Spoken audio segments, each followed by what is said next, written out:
Hello दोस्तों, स्वागत है हमारे और आपके यूट्यूब चैनल राहुल बायोलॉजी में। और आज हम पढ़ने वाले हैं फसल उत्पादन एवं प्रबंधन का पार्ट 3। इसके पहले वाले वीडियो में हमने पार्ट 1 और पार्ट 2 जो है कवर कर चुके हैं और आज हम पार्ट 3 को जो है कवर करने वाले हैं। तो इसके पहले वाले 2 वीडियो में हमने बहुत सारे टॉपिक के बारे में डिस्कस कर चुके हैं और आगे जो टॉपिक बनता है उसको जो है आज हम लोग जो है पढ़ने वाले हैं। ये जो चैप्टर है वो एनसीईआरटी बुक से पढ़ाया जा रहा है और आप जो अभी जो पढ़ रहे हैं इन सारे टॉपिक का जो नोट्स है वो आपको वीडियो के लास्ट में आपको डिस्क्रिप्शन बॉक्स में जो है आपको दे दिया जाएगा। ठीक है, तो वहाँ से आप जो है उस पीडीएफ नोट्स को जो है आप लोग जो है डाउनलोड कर सकते हैं। उसके बाद में उसको जो है आप जो है उसको अपने नोटबुक में नोट कर सकते हैं या जो है उसको प्रिंट आउट करा सकते हैं। ठीक है, तो आइए स्टार्ट करते हैं, चैप्टर को देखते हैं। तो इसके पहले हमने ये पढ़ चुके थे कि हम लोग मिट्टी तैयार कैसे करते हैं, कौन कौन से औजार के सहायता से जो हम लोग मिट्टी तैयार करते हैं, हमको मिट्टी तैयार क्यों करना चाहिए, इस सारे बातों को जो हम देख चुके थे। ठीक है, तो अब देखने वाले हैं बुआई। ठीक है, तो हम लोग कृषि पद्धति पढ़ रहे हैं, उसमें से पहला था हम लोग का मिट्टी की तैयारी। तो हम लोग मिट्टी को तैयार कर चुके हैं। अब देखने वाले हैं कि मिट्टी के तैयार होने के बाद जो हम लोग का जो दूसरा प्रक्रिया है उसका नाम है बुआई। बुआई यानी कहने का अर्थ है कि जब हम अपने खेतों में बीजों को जो है बोते हैं तो उसी प्रक्रिया को क्या करते हैं, क्या कहते हैं, हम लोग बुआई कहते हैं। यानी सिंपल सा बात कि खेत में बीजों को बोने की प्रक्रिया को हम लोग क्या कहते हैं, बुआई कहते हैं। ठीक है, तो वही दिया गया है कि बीज को खेत में बोने की प्रक्रिया को जो है बुआई कहते हैं। अच्छा, अगर देखा जाए तो अगर हम अपने खेत में अगर हम लोग को बीज अगर बोना है तो बीज बोने से पहले ये सबसे ज़्यादा महत्वपूर्ण बात यह है कि हम अपने खेत में जो है अच्छा से अच्छा बीज को बोए ताकि जो हम लोग का जो उपज हो वो भी जो है काफ़ी बेहतर हो। तो सबसे पहले हमको ये आवश्यकता है कि बीज को बोने से पहले अच्छे बीजों का चुनाव जो है हम कैसे करें। ठीक है, अच्छे बीजों का चुनाव कैसे करें और किस प्रकार से हम लोग मालूम कर सकते हैं कि कौन सा बीज हमारे लिए अच्छा है और कौन सा बीज जो है हमारे लिए अच्छा नहीं है। तो पहला बात ये कि आप बीज को देखकर ही मालूम कर सकते हैं कि कौन सा बीज अच्छा है और कौन सा बीज खराब है, कौन सा बीज में जो है बीमारी है और कौन सा बीज जो है रोग मुक्त बीज है। वहां से भी जो आप देख सकते हैं बीज का रंग रूप जो है उसके स्वास्थ्य को दर्शाता है। तो उसके बाद में अगर देखा जाए तो ये तो हम लोग देख के मालूम कर सकते हैं, लेकिन अगर कोई बीज अंदर से खोखला है और उस बीज का उपयोग अगर हम अपने खेत में बोने के लिए करते हैं तो हम लोग का जो फसल जो है वो अच्छा नहीं होगा। ठीक है, तो कैसे हम लोग मालूम करें कौन सा बीज जो है खोखला है और कौन सा बीज अच्छा है। तो उसके लिए एनसीईआरटी में एक एक्टिविटी दिया है, वहाँ पे दिखाया गया है कि जैसे कि मान लीजिए यहाँ पे हम लोग 2 बर्तन लिए हैं और दोनों बर्तन में जो है हम लोग क्या रख लिए हैं, दोनों बर्तन में हम लोग जल रख लिए हैं। ठीक है, अब यहाँ पे ये बात है कि और पहला वाला में भी हम लोग बीज को रख दिए हैं, दूसरा वाला भी में जो है बीज को रख दिए हैं। अब हमको ये देखना है कि जो पहला वाला जो है ए नंबर जो बर्तन है उसमें ये देखने को मिल रहा है कि सारा बीज जो है ये देख रहा है ये सारा बीज है, ये सारा बीज जो है बर्तन के नीचे तलहटी पे आके जो है जमा हो गया है। वही अगर बर्तन बी नंबर बर्तन में देखेंगे तो पानी के ऊपर यहाँ पे जो देख रहे हैं जो जल है, जल के ऊपर जो है यानी कि जल के सतह पर जो है बीज तैर रहा है। तो जो बीज खोखला होगा अंदर से वो क्या करेगा कि बीज जो है वह जो बीज जो है पानी के सतह पे जो है तैरेगा, और वही अगर बीज जो अंदर से काफ़ी अच्छा है जो खोखला नहीं है वो क्या करेगा कि बर्तन के तलहटी पे आके जमा हो जाएगा। तो इस लिहाज से अगर देखा जाए तो हमको ये देखने को मिल रहा है कि ए नंबर बर्तन में जो भी बीज है वो अच्छे हैं और बी नंबर बर्तन में जो भी बीज है वो खोखले बीज है। तो कभी भी हम तो खोखले बीज को अपने खेत में नहीं बोएंगे, इसीलिए जो है इस प्रक्रिया का भी उपयोग करके हम लोग जो है अच्छे बीजों का जो है चुनाव हम लोग जो है कर सकते हैं। ठीक है, तो यहाँ पे जो है हमने अब बीज को भी चुन लिया है। अब बारी है बीज को खेत में बोने की। ठीक है, तो अगर बीज को बोने की प्रक्रिया की बात करेंगे कि किस प्रकार से हम अपने खेत में बीज को बोते हैं, तो यहाँ से सबसे पहला जो टॉपिक है जिसका नाम है छिटका बुआई। यानी कि जब हम अपने खेत में बीज को अपने हाथों से बोते हैं, अपने हाथों से बीज को जो है खेत में बिखेर कर बो रहे हैं, तो उस समय उस बुआई को जो है हम लोग क्या कहेंगे, छिटका बुआई कहेंगे। ठीक है, जैसे मान लीजिए बीज को ले लिए किसी बर्तन में और हाथ से जो है उसे निकाल कर और जो है खेत में जो है हम लोग उसको छीट के बो रहे हैं, तो इस प्रकार के बुआई को क्या कहेंगे, हम लोग क्या कहेंगे, छिटका बुआई कहेंगे। ठीक है, लेकिन इससे वही दिया गया है कि हाथों से बीज को बोना क्या कहलाएगा, छिटका बुआई कहलाएगा। लेकिन अगर देखा जाए तो अगर हम अपने खेतों में अगर हाथ से बीज बो रहे हैं तो उसका जो है काफी नुकसान भी हमें देखने को मिलता है। कैसे मिलता है, मान लीजिए अगर हाथ में अगर बीज लेकर अगर अपने खेत में जो है बीज को बिखेर रहे हैं, तो जैसे मान लीजिए कहीं कहीं ऐसा होगा कि बहुत सारे बीज जो है एकदम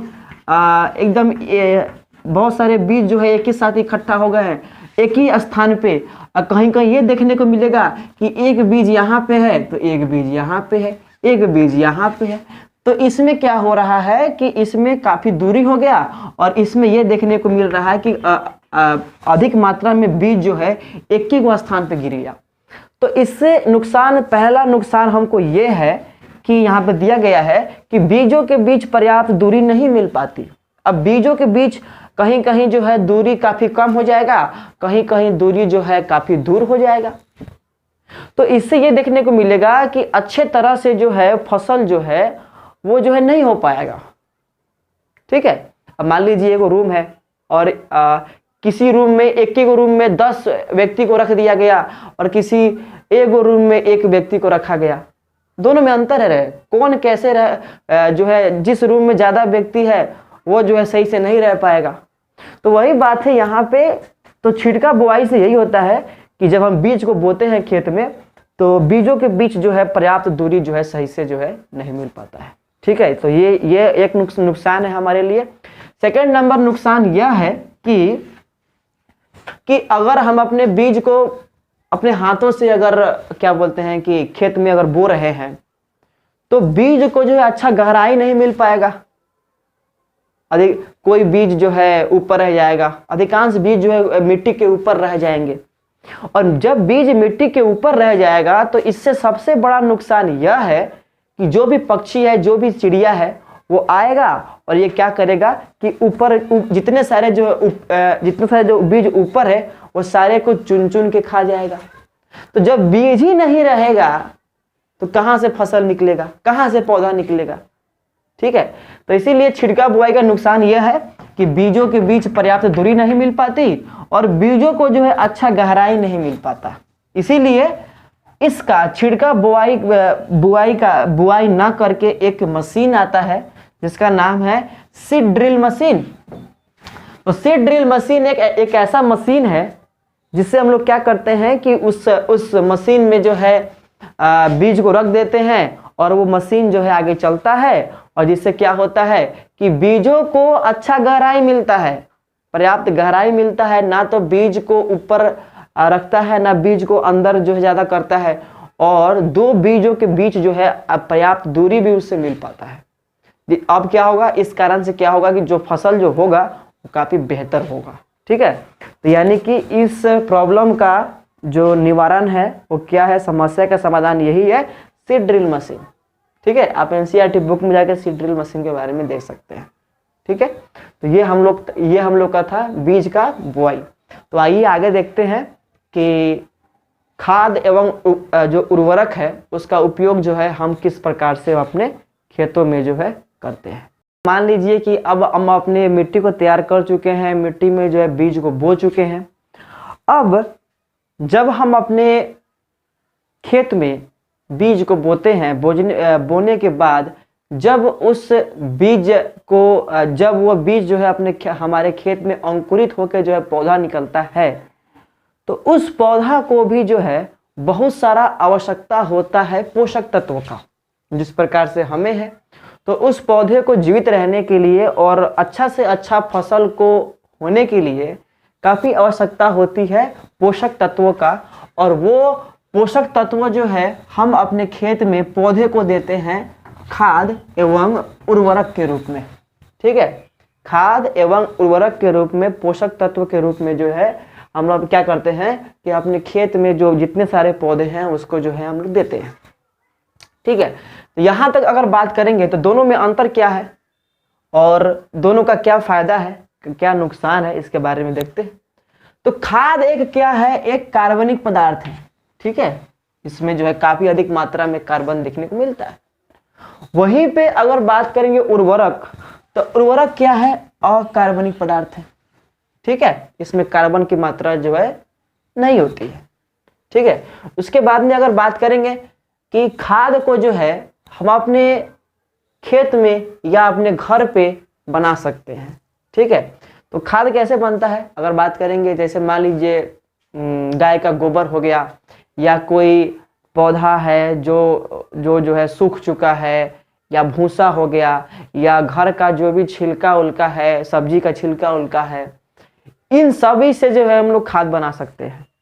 अब क्या करते हैं कि उन सारे चीज़ों को कहीं एक जगह लेकर इकट्ठा रखते हैं और धीरे धीरे उनका अपघटन होता है, और अपघटन होने के बाद जो क्या होता है कि खाद बनता है। तो हम कह सकते हैं कि जो खाद है उसको हम अपने से बना सकते हैं, और उसको जो है अपने घर पे भी बना सकते हैं, ठीक है। तो वही बात यहाँ पे दिया गया है कि जानवरों के अवशिष्ट, जैसे कि अवशिष्ट यानी कहने का अर्थ व्यर्थ पदार्थ, अवशिष्ट पदार्थ, गंदा पदार्थ। तो जानवरों का अवशिष्ट पदार्थ जैसे कि आपका गोबर हो गया, और सड़े गले पादप का अपघटन से बनता है। अपघटन से क्या बनता है, अपघटन से हम लोग का यहाँ पे खाद छूट गया है, अपघटन से क्या होगा, खाद बनेगा। धीरे धीरे उसका अपघटन होगा तब खाद बनेगा। लेकिन यहाँ पे देखेंगे उर्वरक के बारे में देखेंगे तो इसको जो है फैक्ट्री में बनाया जाता है। इसको जो है हम अपने घर पे नहीं बना सकते हैं। जो ये कहाँ बनता है, ये जो है फैक्ट्री में बनता है, ठीक है। उसके बाद में बात करेंगे तो जैसे यहाँ पे दिया गया है कि हम अपने घर खेत में इसे जो है बना सकते हैं। अभी भी आपको बताए हैं किस प्रकार से बना सकते हैं। और यहाँ पे दिया गया है कि अगर हम लोग काफ़ी कम मात्रा में होता है पोषक तत्व, अगर इसका हम लोग अगर उपयोग कर रहे हैं, इसका अगर हम लोग उपयोग कर रहे हैं या किसका, खाद का, हम अपने खेत में, तो खेतों को जो है काफ़ी कम मात्रा में मिलती है पोषक तत्व। क्योंकि अधिक से अधिक खाद देने के बावजूद भी जो है पौधों को उतना अधिक मात्रा में पोषक तत्व नहीं मिल पाएगा, ठीक है। इसीलिए जो है जब हम लोग अपने खेत में खाद को डालते हैं तो काफ़ी अधिक मात्रा में जो है खेत में खाद को डालना पड़ता है, ठीक है। उसके बाद में आगे देखेंगे तो यहाँ पे दिया गया है कि काफ़ी अधिक मात्रा में होता है पोषक तत्व। यही पोषक तत्व की तो आवश्यकता है। और ये जैसे मान लीजिए अगर हम लोग उपयोग कर रहे हैं उर्वरक का अपने खेत में, तो कौमे जो होता है उर्वरक, उसमें जो है काफ़ी अधिक मात्रा में देखने को मिलेगा पोषक तत्व। तो यानी कि इसका कम उपयोग करेंगे फिर भी जो है काम चल जाएगा, लेकिन इसका जो है उपयोग जो है काफ़ी अधिक से अधिक करना पड़ेगा, तब जाके जो है पौधे को मिल पाएगा पोषक तत्व, ठीक है। उसके बाद में अगर देखेंगे तो प्रदूषण नहीं करता, इसका उपयोग अगर करेंगे तो कोई प्रदूषण नहीं होगा, और ये जो है हमारे खेत के लिए काफ़ी बेहतर है खाद। लेकिन यहीं पे अगर बात करेंगे तो इनका उपयोग करने से क्या होता है, प्रदूषण होता है। अगर इसका उपयोग करेंगे तो क्या होगा कि काफ़ी अधिक मात्रा में हमें प्रदूषण देखने को मिलेगा। प्रदूषण यानी कहने का अर्थ है मिलावट, और जिस कारण से क्या हो कि जो भी जीव है उसको उससे नुकसान हो। जैसे मान लीजिए कि अगर हम लोग उपयोग करते हैं उर्वरक का अपने खेतों में, तो जब भी इसका उपयोग करते हैं तो इसका उपयोग करने के बाद खेतों में जितने सारे जो सूक्ष्म जीव है वो जो है मरने लगते हैं। तो ये मरा क्यों? क्योंकि कुछ ऐसा जहरीला पदार्थ मिट्टी में मिल गया है जो उस खेत में रहने वाले जो सूक्ष्म जीव है उसके लिए वो काफ़ी हानिकारक है, तो वो मर रहा है। लेकिन इसका उपयोग जब हम करेंगे तो ऐसा कुछ देखने को नहीं मिलेगा, ठीक है। तो ये प्रदूषण नहीं करता है, लेकिन यह जो है वो क्या करता है, प्रदूषण करता है, ठीक है। उसके बाद में दिया गया है कि सूक्ष्म जीव बढ़ते हैं, और यहाँ पे देख क्या लिखा गया है, सूक्ष्म जीव वृद्धि नहीं होती। यानी इसका कहने का अर्थ है कि जब इसका उपयोग करेंगे तो जितने सारे जो सूक्ष्म जीव है उनकी वृद्धि होगी, और वो क्या करेंगे कि फसल के उपज को और बढ़ाएंगे, ठीक है। लेकिन इनका उपयोग करने से उल्टा होगा, अगर इनका अगर उपयोग किया जाए तो उल्टे जो है जितने सारे जो सूक्ष्म जीव है वो जो है मरने लगेंगे, क्योंकि यह करता है, प्रदूषण करता है, ठीक है। उसके बाद में दिया यहाँ पे दिया गया है जल धारण क्षमता बढ़ता है। अगर हम अपने खेत में अगर खाद को डालते हैं तो इससे क्या होगा कि खेत में जो है जल को सोखने की जो क्षमता है, यानी कि जल का धारण करने की क्षमता जो है वो क्या होगा, बढ़ जाएगा। लेकिन यहीं पे अगर इसका उपयोग कर रहे हैं तो इसका उपयोग करने से जो है खेत में जो है खेतों की मिट्टी के जो है जल की धारण करने की क्षमता जो है नहीं बढ़ेगी, ठीक है। और अगर इसका अगर बेसिक अगर उपयोग करते हैं खाद का, तो हम लोग का कभी भी जो है हम लोग का मिट्टी बंजर नहीं रहेगा और सदियों साल तक जो है मिट्टी उपजाऊ बने रहेगा। लेकिन अगर उपयोग करते हैं हम लोग उर्वरक का अपने खेत में, तो क्या होगा, अधिक उपयोग करने से क्या होगा कि मिट्टी जो है बंजर हो जाएगी और आगे जो है उसमें से जो है उस मिट्टी से जो है हम लोग फसल जो है नहीं उगा पाएंगे। तो ये था अंतर खाद एवं उर्वरक में, जो बहुत ही आपके लिए इम्पोर्टेंट है। इसको जो है आप लोग नोट कर लीजिएगा, और नहीं तो अगर नोट नहीं करना है तो इस वीडियो के डिस्क्रिप्शन बॉक्स में आपको दे दिया जाएगा उसका लिंक, PDF का लिंक, वहाँ से आप डाउनलोड करके और वहाँ से जो है अपने जो बुक, अपने जो कॉपी है वहाँ पे उसको उतार लीजिएगा, ठीक है। तो इसी प्रकार से इस चैप्टर का जो पार्ट 3 था वो यहीं पे ख़त्म हुआ। मिलते हैं एक नए वीडियो में एक नए टॉपिक के साथ, तब तक के लिए जय हिंद, जय भारत।